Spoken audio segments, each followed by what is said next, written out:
여러분 안녕하십니까? 우수근입니다. 네, 기다리셨죠? 이론, 반론, 오브젝션 타임입니다. 네, 중국을 전하는 다양한 SNS라든가 우리 사회에 많은 것이 있는데 그중에 글쎄요, 과연 그럴까? 내가 아는 중국이 그렇지도 않은데 이거는 명확하게 틀렸어. 아니야, 이거는 너무 지나치게 일부를 갖다가 침소봉대하고 있어. 그래서 우리 사회를 오도하고 있어. 우리 사회 국민들이, 우리 사회 기업들이 잘못 알고 그래서 중국을 잘못 활용하면은 우리 국익에도 좋을 게 없지 않습니까? 즉, 우리 대한민국의 국익에 반국익적인, 반국가적인, 반애국적인 식으로도 여겨지는 그러한 SNS 등을 우리가 찾아가지고 우리 제작진 내부에서 면밀히 검토하고 분석한 결과 이건 정말 문제가 있다. 이제 해야겠다. 오브젝션 하는 식으로 매주 한두 건씩 저희가 발췌를 해갖고 하고 여러분들을 만나고 있는데요. 죄송합니다. 그렇다고 해가지고 저희가 이 동영상이나 SNS를 올리신 개개인분들에 대한 인신공격의 마음은 전혀 없습니다. 단지 그분들이 말씀하시는 그 주장이라든가 이야기가 문제가 있다. 이건 우리 사회에 도움이 되지 않는다. 라는 생각이 들기 때문에 저희들은 반론을 제기하는 것이고 또 언제든지 그분들도 저희들에 대해서 이것을 보시고 반론을 제기하거나 아니면 이쪽에 나오셔서 저희들과 함께 공개적인 토론을 하는 것도 적극 환영합니다. 그런 측면에서 오늘도 이성 PD와 함께 해보도록 하겠습니다. 이성 PD 니하오. 니하오. 자, 오늘은요 4월 12일 미국이 이걸 숨겼다. 이란 전쟁보다 더 끔찍한 게 터졌다. 초비상 걸린 중국의 실제 상황. 다시 한번 제목이 깁니다. 4월 12일에 미국이 이걸 숨겼다. 이란 전쟁보다 더 끔찍한 게 터졌다. 초비상 걸린 중국의 실제 상황이라는 제목으로 유튜브를 두 분이 올리셨습니다.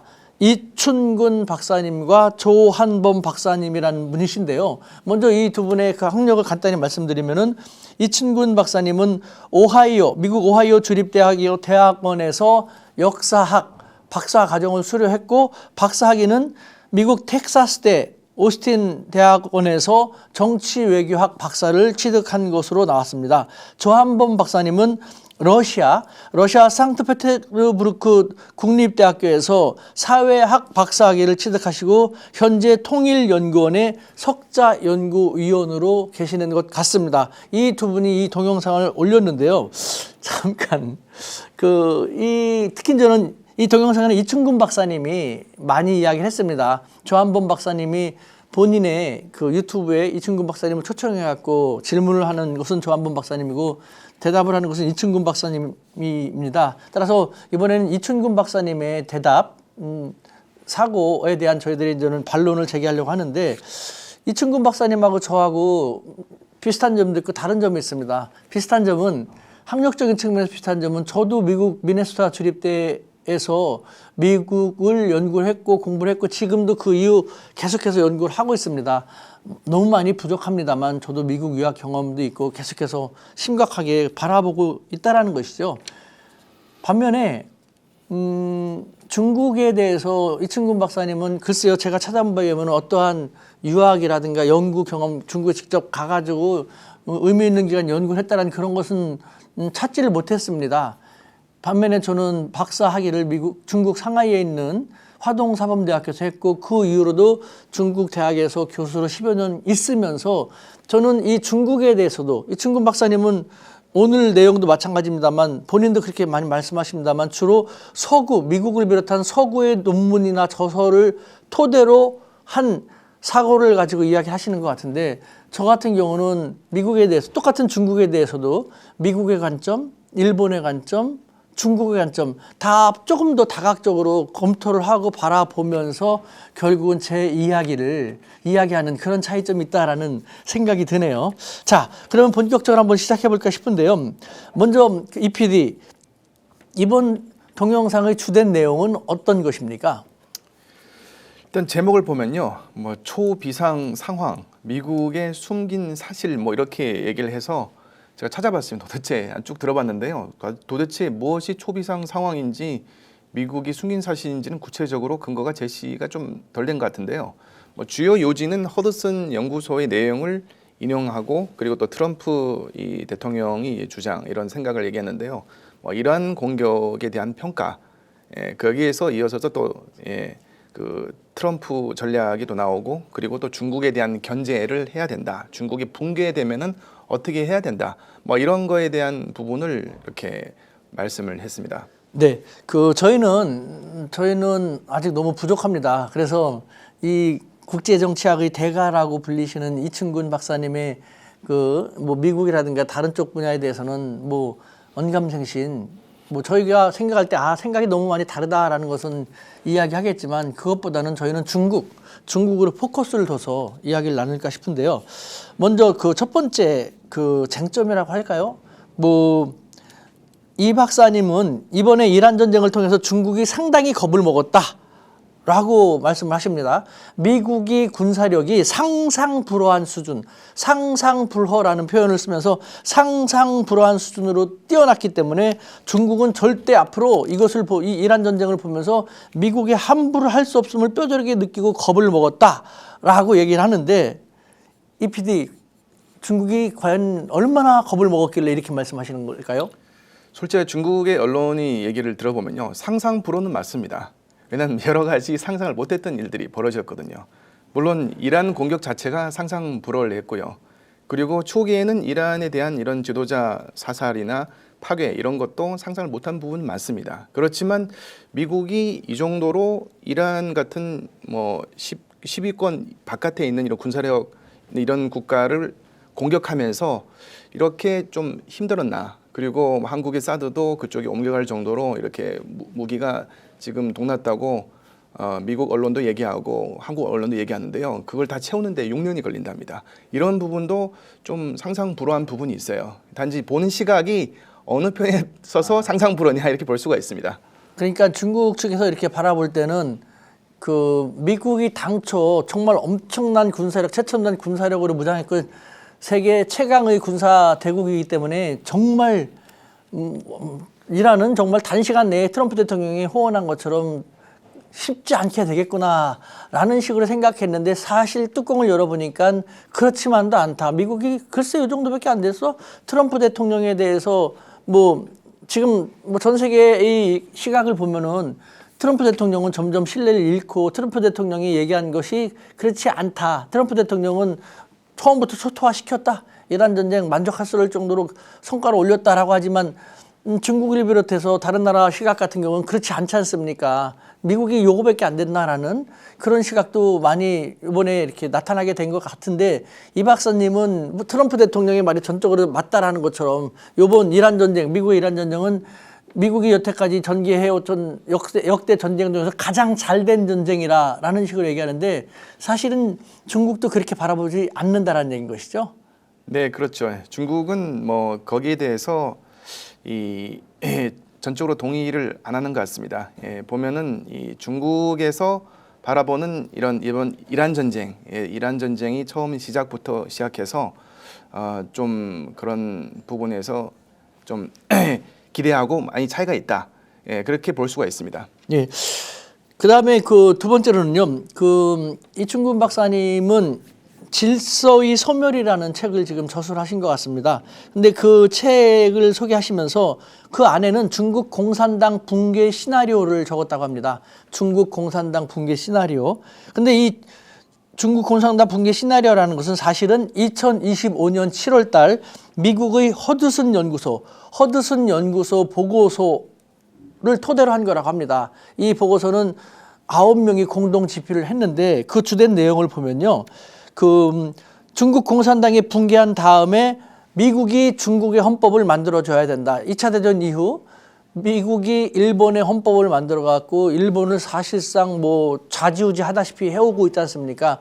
그런 식으로 중국 공산당이 붕괴한 다음에 중국의 헌법을 미국이 만들어줘야 된다는 얘기도 있고요. 그다음에 중국 공산당 집권 기간에 중국 공산당으로부터 갖은 피해를 입은 사람들을 구제하기 위한 이른바 화해위원회를 미국이 만들어서 중국의 민심에 다가가야 된다라는 내용도 있고요.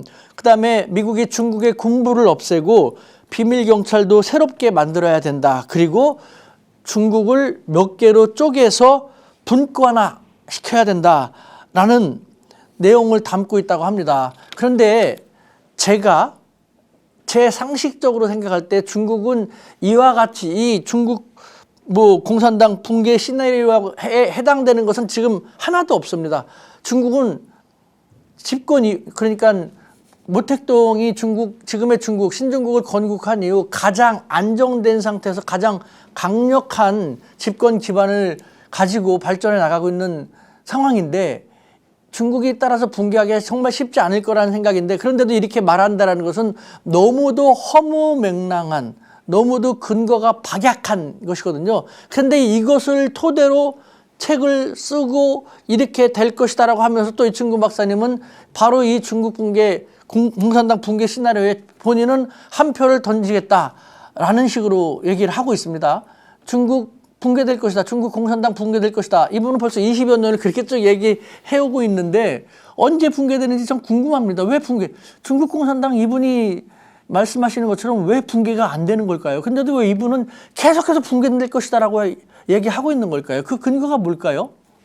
일단 근거라기보다 어떤 특정 국가나 특정 세력이 하나의 가정 혹은 기대라고 볼 수가 있겠죠. 예. 그래서 보면은 사실은 이 허드슨 연구소에서 만든 보고서 저서를 보면요, 질서의 소멸 이거는 이 가상적인 하나의 시나리오에 대한 이 가상적인 이런 평가입니다. 그렇지만 이 가상 이 전제가 좀 너무 허무맹랑하다 혹은 좀 너무 이렇게 과대 상상, 마치 외계인이 이 지구를 침공하면은 어떻게 대비를 할까? 예, 이런 거에 대한 이런 내용 같은데요. 예, 아무튼 그렇게 생각합니다. 네, 정말 현실적으로 일어나기 쉽지 않은 정말 가능성이 거의 제로에 가까울 정도 정말 중차대한 돌발 변수가 갑자기 생긴다면 모르지만 현실적으로 상식적으로 바라볼 때 이 상태로 가면은 발생되지 않을 것을 토대로 정말 지구가 외계인에 침략받을 걸 전제로 지금부터 꼼꼼하게 막대한 예산을 투입해 갖고 철저하게 준비해야 한다는 듯한 그런 걸 가지고 자기들 따라서 자기도 중국은 붕괴될 것이라는데 한 표를 던진다라고 당당하게 얘기하는 것, 거기에 대해서 오브젝션이라는 것이죠. 그런데 문제는요, 이러한 동영상을요 수십만 명이 본다는 것입니다. 댓글을 보면 와, 역시 이춘근 박사님 말씀이 정말 맞다, 이춘근 박사님 말로 정말 국제관계의 대가다라는, 전 그분들을 보면서 참 안타깝습니다. 아니, 이춘근 박사님이야말로 국제관계의 다른 분보다는 뛰어난 대가다, 석학이다. 아니, 그 부분 얘기하는 거 그것만 쭉 세뇌 교육 당하시다시피 바라보고 다른 사람들이 얘기하는 건 보고 듣고 접하지도 않으면서 역시 이분이 최고라는 비교의 상대를 모르면서 그렇게 말하는 자체도 어불성설이지만 정말 이쪽 양측을 바라보면서 조금 더 폭넓게 바라보면 이분의 말씀이 얼마나 허무맹랑하고 따라서 우리 사회를 얼마나 우미나 만들고 있는지를 알 수 있음에도 불구하고 수십만 명이 홍위병이 되다시피 하고 옹립하는 듯한 모습을 보이는 것은 참 위험하다라는 생각도 듭니다. 예. 그리고 또 이분은요, 이 박사님은 중국 경제가 현재 상당히 나쁘고 매우 나쁘고 그다음에 중국의 정부 라인도 상당히 취약한 상태다라고 하면서 예를 들면은 중국 중앙군사위원회 있지 않습니까? 중국 군부의 핵심 중앙군사위원회 7명이 상무위원이 있어야 되는데 그중에서 5명은 다 해임돼 나가고 2명만 남아있다. 이 정도로 지도부도 흔들리고 있기 때문에 중국은 붕괴할 수밖에 없다. 그래서 자기는 중국 붕괴에 한 표를 던지는 것이다라고 하고 있는데 어떻습니까, 이 PD? 중국 경제 정말 나쁩니까? 그리고 중국 군사위원회 7명 중에서 2명만 남았다는데 그 2명만 남은 이유는 정말 정치적인 대립 속에서 숙청당한 그것인 겁니까? 어떻게 되는 겁니까? 제가 두 가지를 나누어서 말씀드리겠습니다. 예, 첫 번째, 경제적으로 중국이 망했다. 우리 축구팀으로 비교하면은 지금 리그에서 2위를 하는 팀을 가지고 축구 감독이 잘못했다 이렇게 얘기하는 거는 좀 잘못된 생각이 아닌가 이렇게 보는 수가 있는데요. 중국은 지금 5%의 경제 성장을 하고 있습니다. 물론 과거에 10몇 %보다는 많이 떨어졌지만 이 5%는 사실은 이 오스트레일리아, 호주 같은 이런 나라가 하나 생길 정도로 새롭게 생길 정도로 경제가 아직도 성장하고 있는 거고요. 그리고 전 세계 제조업에서 30%, 그리고 2030년 되면은 35년 되면은 아마 전 세계 제조업 비중이 45%까지 올라간다 이렇게 얘기를 하고 있는 나라에 대해서 그 붕괴한다, 경제가 망했다, 오로지 과거보다 좀 성장이 더뎠다 이걸 가지고 좀 부정하는 거는 좀 이 침소봉대가 아닌가 이렇게 생각할 수가 있고요.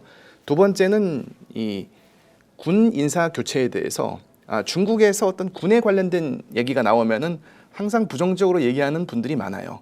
그런데 만약 이것이 요즘에 미국에서도 비슷한 사건이 일어났죠. 그래서 이란 대사관에서도 X나 이런 고위직을 많이 면직을 했다. 미국이 할 때는 면직이나 교체, 해임이지만 중국이 하면 숙청. 그러니까요. 그래서 표현 자체도 중국 숙청이란 단어는 중국과 북한에서만 사용되는 그 자체로도 우리는 너무 좀 비뚤어져 있는 것이죠. 그렇죠. 미국에서 하면은 그래서 뭐 내로남불이란 말이 있잖아요. 뭐 그렇게 표현하면 적당하지 않을 수가 있지만 이 중국에서 시진핑 이 주석이 지금 군에 대한 대대적인 이런 개편 이걸 보면은 중국 언론 보도를 보면은 이것은 부정부패 문제로 이렇게 얘기를 합니다. 물론 두 번째는 지도자의 생각과 좀 다른 부분이 있다. 그래서 이것은 전 세계 어느 나라에서도 민주국가든 뭐 얘기한 다른 이런 국가든 거기에 대해서 꼭 이런 문제가 이렇게 당연히 이렇게 되는 부분인데 중국에 대해서는 좀 부정적으로 보는데요. 그래서 중국은 이 부정부패에 대해서 이런 표현을 합니다. 파리든 호랑이든 다 제거한다. 사실은 중국 문제에 대해서 좀 깊이 보신 분들 보면은 그 전에 중국 군부에서 이 부패 정도가 상상을 초월합니다. 그렇지만 여러 가지 문제로 인해서 그게 해결이 안 됐어요. 그렇지만 이 시진핑 주석이 집권하면서 그런 부분을 과감하게 접어넣어 아무리 친분이 있고 아무리 그 사람들이 비중이 군부에 차지한 비중이 많다 할지라도 과감하게 쳐낸다. 이런 부분은 오히려 중국 국내에서는 많은 호응을 얻고 있어요. 이 정도로 누구든지 부정부패를 하면은 다 이렇게 처벌을 받을 수 있다. 이런 부분이 우리는 긍정적으로 생각해야 되는데 그것이 우리가 확대 해석을 해서 중국이 뭐 정권이 뭐 흔들린다. 그리고 중국 군부가 어쩐다. 뭐 이런 것들은 제가 봤을 때는 좀 중국에 대한 이해가 좀 부족한 것이 아닌가 생각합니다. 네, 이 PD 이야기를 듣다 보니까 불현듯 읍참마속이라는 표현이 떠오릅니다. 제가 중국에 많이 왔다 갔다 하면서 다각적으로 접하고 한 바에 의하면요. 그러니까 시진핑 주석이 이번에 중앙군사위 7명 중에서 본인과 한 명만 남겨두고 다 교체했다. 우리 언론식으로 한다면 숙청했다라는. 근데 뭐 우리가 하면은 교체고 해임이고 중국이 하면은 수청이라는 거 저는 그런 바보 같은 이분법적 사고에 저는 반대입니다. 어쨌든 교체했다 해임했다라는 것은요. 지금 이 PD도 얘기했지만 보면은 지금 시진핑 주석이 부정부패에 연루된 사람은 누구도 용서하지 않는다라는 식으로 사정의 칼날을 아주 강하게 조이고 있는 것입니다. 이 군부뿐만 아니라 뭐 외교부 장관, 왕이 외교부 장관이 벌써 10수년 동안 외교부 장관 역할을 하고 있지 않습니까? 그분들이 연로하고도 했기 때문에 이제 새로운 사람을 시키기 위해서 그 밑에 사람으로서 뭐 친강이라는 뭐 외교부 장관을 새로 시켰었는데 임명한 지 얼마 되지 않아 가지고 문제가 발견이 됐죠. 시진핑 주석이 정말 애지중지 하던 사람이기 때문에 또 능력도 있으니까 그렇게 시켰는데 그럼에도 불구하고 바로 교체시켰지 않습니까? 왜 그럽니까? 여러 가지 원인이 있는데 뭐 그중에 이제 부정부패 같은 것도 연루가 심각하게 됐다라는 그런 것도 있죠. 군부 같은 경우는 중국에서는 모택동 주석도 얘기했지 않습니까? 모든 권력은 총부에서 나온다. 군부는 정말 언터처블, 손대기 쉽지 않은 정말 그런 곳인데도 불구하고 그러다 보니까 군부에서도 부정부패는 더 뿌리 깊게 자행이 되어왔던 것인 것이죠. 어느 나라든지 군부라는 것은 그런 특성이 좀 있지 않습니까? 근데 전임 뭐 중국의 국가 주석들은 지금 시진핑 주석만큼 막강한 그 권력을 지니고 있지 못했기 때문에 거기까지는 손을 대기 쉽지 않았던 것이고, 근데 시진핑 주석은 이제는 국민들이 시진핑 주석에 대한 지지 기반이 확고하다는 것을 느끼니까 이제는 정말 군까지도 성역 없다라는 식으로 생각을 하면서 부정부패 사정의 칼날을 어김없이 들이대는 그런 일환이다라는 것이 이제 중국이고, 그러니까 중국 사람들 14억이 넘습니다. 중국 사람들 다 바보 아닙니다. 중국 국내 언론 물론 일방적인 언론이니까 보도를 제대로 안 하고 또 약간 다르게 보도하는 왜곡하는 경우도 있겠지만 중국 사람들 지금 밖으로 많이 나오지 않습니까? 얼마나 많은 사람들이 중국인들이 해외에서 유학을 하고 있고 또 우리들 같은 해외 사람들하고 외국인들하고 얼마나 많이 교류합니까? 알 건 다 알거든요. 그럼에도 불구하고 시진핑 주석이 똑같은 행위, 군부에 대해서 성역 없는 사정의 칼날을 들이대는 것에 대해서 우리는 숙청이다, 군부가 흔들린다, 따라서 중국 이충근 박사처럼 중국은 붕괴될 것이다 라고 하는데 중국 국내에서는 잘하고 있어. 더 어려운 것까지 잘하고 있네. 우리 더 힘을 실어줘야지 라는 식으로 완전히 다른 시각으로 바라본다는 것. 우리는 이렇게 다른 시각으로 바라보는 것조차도 제대로 알아야 할 필요가 있다는 것이죠. 이충근 박사처럼 아무것도 제가 생각할 때는 너무 모르면서 이거는 견강부회가 너무 심각한 거거든요. 우리 사회를 우롱화시키고 우리 국민들을 바보로 만들다시피 하고 있는 우리 국민을 바보로 만드는 거에 대해서 저는 상당히 기분도 안 좋게 생각되기도 합니다만 이제 여러분들도 현명하셔야 됩니다. 이쪽으로만 얘기하는 것만 들을 뿐만 아니라 그렇지 않은 이와 같은 시각 같은 것도 듣고 판단은 여러분들이 하시면 됩니다. 저희 스픽스 차이나 TV 모토 아시지 않습니까?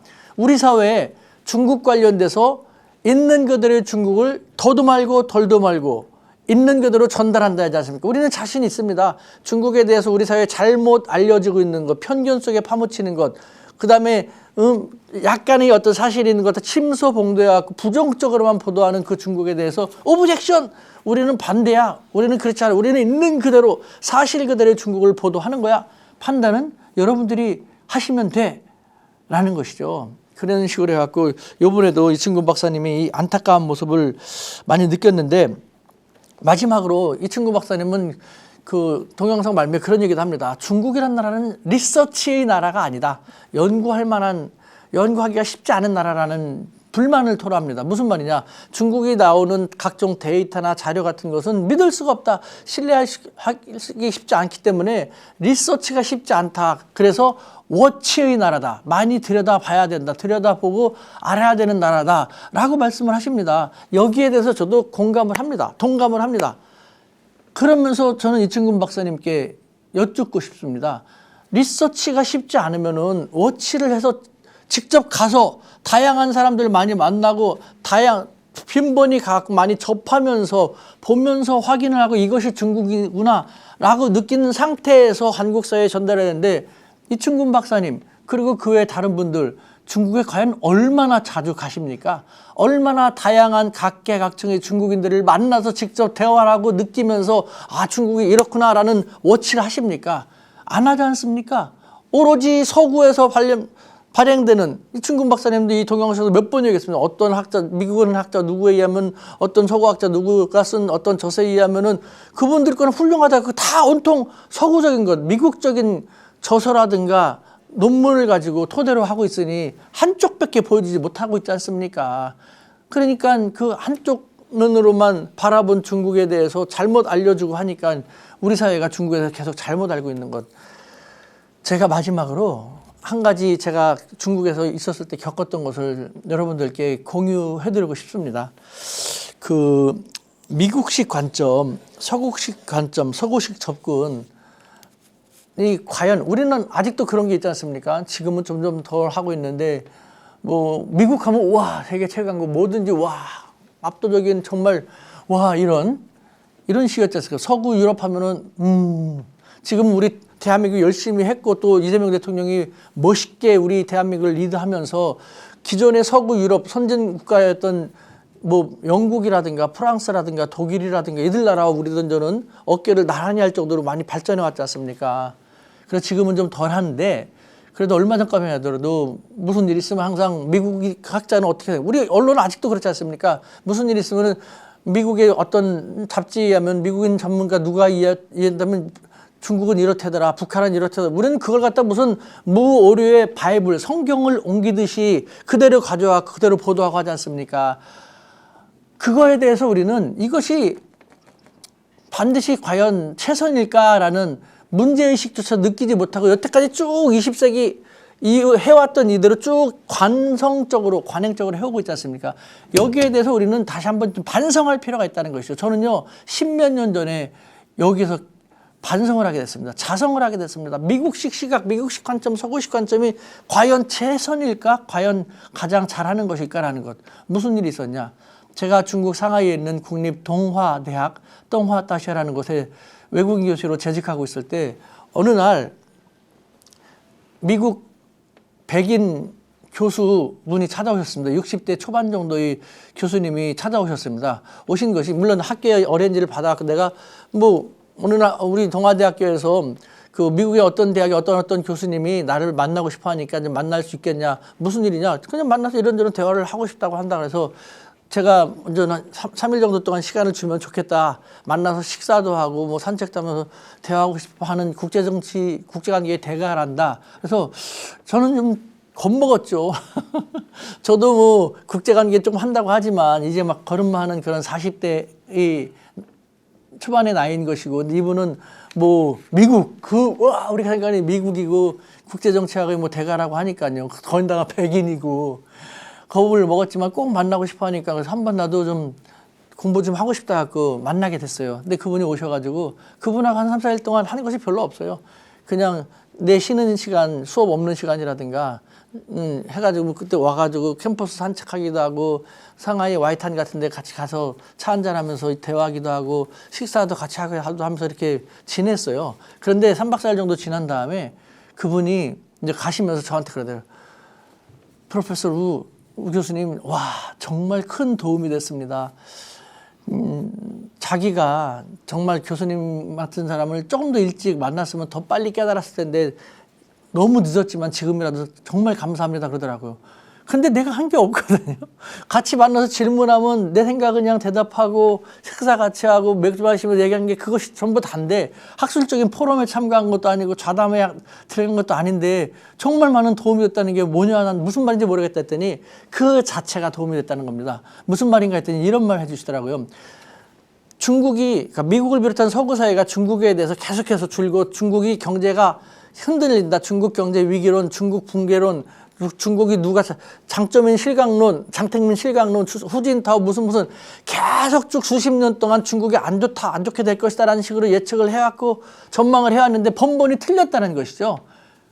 그래서 서구적인 관점이 우리가 전망하는 것이 왜 이렇게 계속 틀릴까? 뭐가 문제가 있는 게 아닐까라는. 그런데 어느 날 제가 가끔 그때만 하더라도 보이스 오브 아메리카라는 미국의 라디오 방송이 있습니다. 그 보이스 오브 아메리카에 가끔 인터뷰를 하기도 하고 그다음에 그때는 좀 제 나름대로 좀 절견 칼럼 같은 거라든가 글을 좀 쓰기도 했었거든요. 그래서 우연히 그분이 제 그 VOA, 보이스 오브 아메리카를 듣고 좀 찾아본 상태에서 내가 생각하는 접근 방법, 중국에 대한 접근 방법이나 개념이 본인들이 하는 것하고 너무 많이 다르다라는 데서 관심을 가졌다고 합니다. 흥미를 느껴가지고 결국은 나를 만나고 싶어서 이제 미국에서 날라온 것인데, 그러면서 그분이 하시는 결론이 우 교수님이 모르는 거 어쩌면 당연할지도 모르겠다라는 식으로 하면서 이런 말씀해 주십니다. 근본 자체가 한국은 중국의 바로 옆에 있다. 한국은 그래서 중국에 대해서 수천 년 동안 많은 외침을 받아가지고 그 중국에 대해서 껄끄럽게 생각하고 별로 좋게 생각하지 않은 측면이 많지만 가장 가까운 데서 역사적인 상호작용을 긍정이건 부정이건 많이 하다 보니까 한국은 중국을 저 멀리 있는 다른 나라 사람들이 생각하는 것하고는 근본적으로 깊이가 다르게끔 처음부터 알게 되는, 태어나면서부터 중국에 대해서 가장 쉽게 알 수 있고 가장 가깝게 접할 수 있는 뭔가를 DNA를 지니고 난 것 같다라는 그런 얘기를 하시더라고요. 그러면서 그 중국에 대해서 직접 조금 더 다가가서 대화하고 지내다 보니까 서구 사람들이 예를 들면 중국이나 한국 같은 경우는 수직사회라고 얘기하더라고요. 충효를 중심으로 수직사회임에도 불구하고 그 서구 사회 같은 경우는 뭐 개인의 수평사회지 않습니까? 한국과 중국은 똑같이 수직사회이고 유교 문화를 토대로 하면서 관원상제라든가 모든 것이 많이 비슷하고 관습도 비슷하고 심지어 언어도 많이 비슷한 점이 있을 정도로 가까우니까 한국은 중국을 다른 나라 사람들은 몇 년 동안 연구하고 공부하더라도 알기 쉽지 않고 이해하기 쉽지 않은 혹은 접근하기 쉽지 않은 것을 아주 가장 쉽게 가장 잘 할 수 있는 그런 상태임에도 불구하고 한국인들은 그걸 모른다. 서구 사람들은 수평사회, 개인주의를 토대로 하는 수평사회가 수직사회를 토대로 하는 중국에 직접 들어가기가 어렵고 하니까 거기서부터 많이 부딪히는데, 한국인들은 이 서구 사람들이 고민하거나 힘들어하는 것을 전혀 관계없이 태어나면서부터 해결된 상태로 태어나다시피 한 것 같으니 앞으로 우리는 중국에 대한 접근을 서구적인 방법으로만 접근할 것이 아니라 한국 학자들이 접근하는 방식을 많이 연구하고 벤치마킹하고 배워서 삼아야지만 제대로 된 전망이 되지 않을까라는, 자기는 나랑 며칠 동안 지내면서 그걸 느꼈다고 합니다. 여러분들 어떻게 생각하십니까? 아직도 그럼에도 불구하고 십수년이 지난 지금도 우리 사회에서는요, 이렇게 말하는 저는 저 친중파 중에 친중파, 저것도 중국 손가락질 하고 있고요. 아직도 중국에 대한 정통한 소식이라고 생각되는 것은 우리 매스컴도, 우리의 저명한 학자들도 미국인 학자 누구에 의하면, 미국 연구소 누구에 의하면, 미국의 무슨 워싱턴 포스트에 의하면, 유럽의 어떤 학자에 의하면 중국은 이렇다더라 카더라 그러면 이들 사람들의 저서라든가 칼럼이라든가 논문만 가장 권위적인 것으로도 인용하고 있지 않습니까? 그때랑 달라진 게 하나도 없는 상태입니다. 너무 안타깝습니다. 저희만은 그렇게 하지 않도록 하겠습니다. 감사합니다. 여러분들, 내가 또 해야 될 얘기가 뭐가 있었죠? 일단 앞으로 구독, 좋아요, 댓글, 알림 이런 4가지를 좀 부탁해야 되지 않겠습니까? 네, 저희 차이나 TV 정말 자연스럽게 이렇게 많이 부족한 상태에 있는 그대로 하고자 합니다. 아무것도 꾸밈 없이. 뭘 꾸밉니까? 여러분들이 딱 보면 알 텐데, 저것들 거짓말하고 저것들 사기치거나 다 알 텐데요. 부족하면 부족한 대로 그대로 있는 그대로 할 겁니다. 여러분들이 구독을 많이 해주시고 또 주변에 많이 알려주셔야지만, 더 많은 분들이 보시고 구독자가 늘어야지만 저희들이 힘을 받아서 더 열심히 할 수 있습니다. 이 차이나 TV 망하지 않을 수 있습니다. 아직도 구독자가 400 몇십 명에 불과합니다. 저희들 이걸 몇천 명이 보시고 몇만 명이 보시는데 이 영상은 구독자가 너무 적습니다. 여러분들 낼름 그냥 드시려고 하지 마시고 그 정도는 협력을 해 주십시오. 제발 부탁합니다. 여러분들 감사합니다.